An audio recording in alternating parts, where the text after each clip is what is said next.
Hi friends, how are you today? I hope you guys are enjoying the sunshine. We are doing some art right now, and I just wanted to hop on here and talk a little bit about hand strengthening and finger strength. So a lot of the kids that I see in my OT clinic struggle with things like handwriting or cutting with scissors, and a lot of times the reason that is because their fingers and their hands just aren't quite as strong as maybe they should be.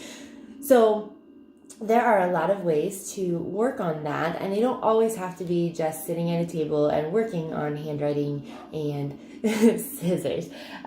So Thomas actually brings up a good point. So I don't know if you've ever noticed your kid, if they're doing a lot of schoolwork, which they're probably doing more of at home than you're used to seeing these days, if they shake their hand out a lot, if they're working with a pencil and they have to stop and kind of shake their hand out, that might just be a sign that maybe their fingers aren't quite as strong, or their endurance isn't quite where it should be. So again, we want to look for ways that we can work on hand strength without necessarily making them sit and do more writing and more cutting, because those are the things that are hard to begin with, right?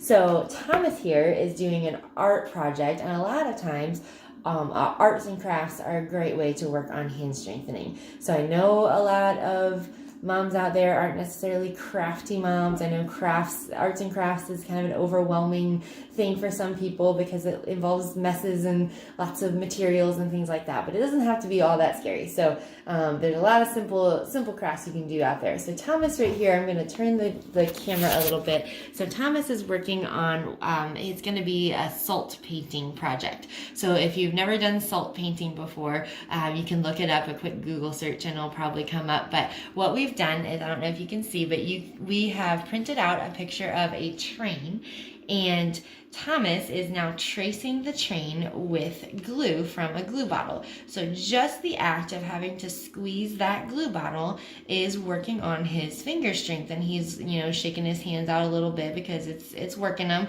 It's a little good exercise. But after we do this, then we're going to put salt over the glue and then paint the salt, and so it's going to be a really cool effect when we're all done. So again, that was my hand. So again, arts and crafts are going to be a great option for some hand strengthening. Some other things that you can do that might be kind of fun games. Younger kids, if you can buy little animal clips like this. So this is my little skunk here. He can pick up things in his hands. So you can even glue like cotton balls with him. Pick them up and put them on a picture. You can just pick up little pom-poms or things like that and just play a game, drop them in a bucket. It doesn't have to be artsy or involve glue or anything like that. What you doing, Thomas? So that's a fun way. Any kind of clip, so clothespins. I have some, like here's a chip clip from my kitchen, another little kind of chip bag clip that I have. So little things like this, just pick up things. Another fun way to use these is actually if you're playing a game like Candyland or Chutes and Ladders or something like that, you can use the clip to actually move your game piece. So again, it doesn't even have to be arts and crafty. You can just use them just for other things that you would normally use your fingers for. Just use a clip and give it a little bit of a hand strengthening bent to whatever activity you're doing.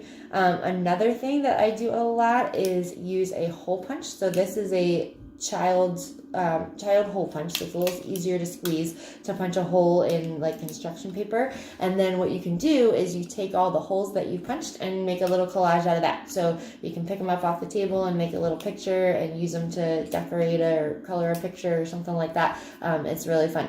What you doing? You stealing it? So my hole punch has been stolen now. So those are just some of my thoughts. Also working with Play-Doh or putty are also great options for hand strengthening. So if your kid's into Play-Doh, that's a great way to work on things and get those hands a little stronger.